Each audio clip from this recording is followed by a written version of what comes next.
Late one evening, the stillness of our station duty was shattered by a walk-in complaint that exposed a complex, deeply traumatic domestic nightmare. A young woman entered our desk in a state of severe shock and deep emotional trauma. She had been physically assaulted, punched, and beaten by her live-in partner, a lesbian with whom she shared an intimate relationship. In many domestic abuse sagas, the hardest phase to watch as an investigator is the cycle of forgiveness. Despite the severity of the initial physical assault, the victim chose not to press charges. She forgave her partner, believing the promises of change, and walked back into the very space where the threat remained alive. But toxic behavior rarely cures itself through silence. It merely evolves. Months later, the same victim returned to our station. This time, her face bore no fresh physical bruises, but her spirit was completely broken. She sat before the officers and revealed a horrifying pattern of escalation. During their heated arguments, her partner had stopped using direct physical blows against her body. Instead, she turned her aggression toward their shared domestic pet. Every time a quarrel erupted, the partner subjected their dog to horrific torture, culminating in the cold-blooded killing of their beloved pet, right in front of her eyes. It was a weaponized act of cruelty designed to send a clear, terrifying message. Look at what I can destroy, and remember that you are next. Broken by the trauma of witnessing her pet's torture and death, the victim stepped inside the station to officially file criminal charges. But as the case reached the desk, an intense legal debate arose among the investigators and desk officers.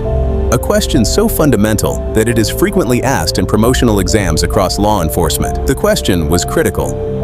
Does the Women and Children Protection Desk, WCPD, have jurisdiction over a crime committed by a female perpetrator against another female? Or should this case be handled by the General Investigation Section as simple physical injuries and animal cruelty?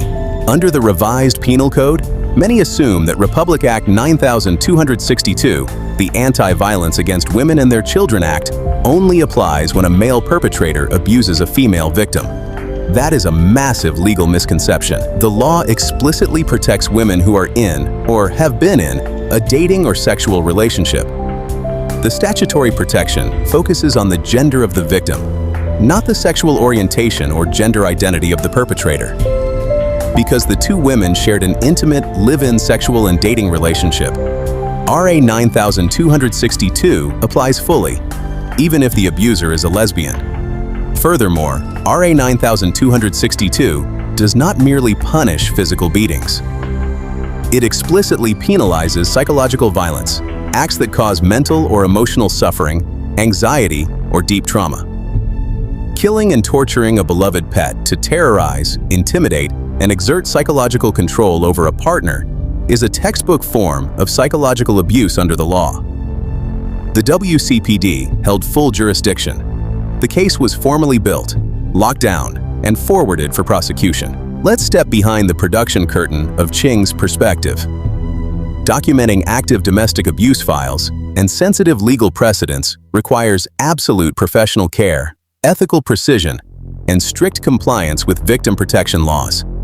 To deliver this crucial legal masterclass to our global community without compromising the identity, privacy, or safety of real individuals, we utilize hyper-realistic AI visuals.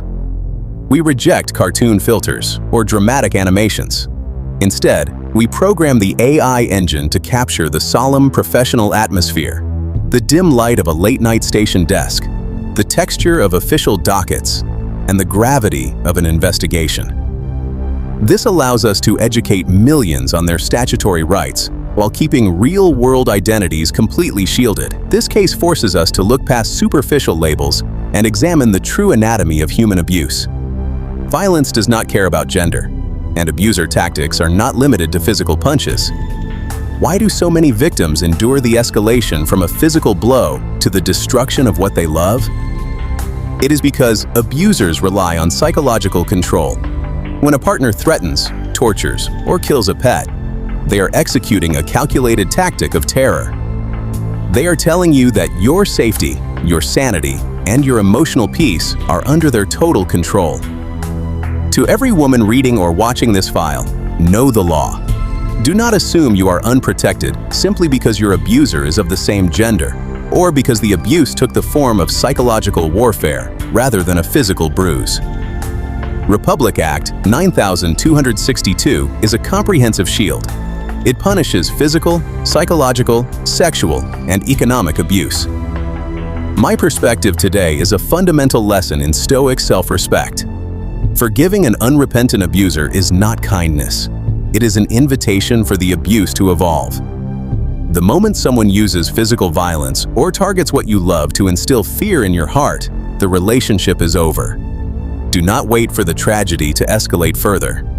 Step into the light, utilize the protection of the law, and demand justice. What is your perspective? Should domestic abuse laws globally expand to explicitly recognize pets as protected subjects in domestic violence restraining orders? Let me know your thoughts in the comments below. Keep your mind sharp, your rights protected, and your perspective grounded. I'm Ching, and I'll see you in the next case file. If you made this far, comment the word "more" so I know who the real ones are.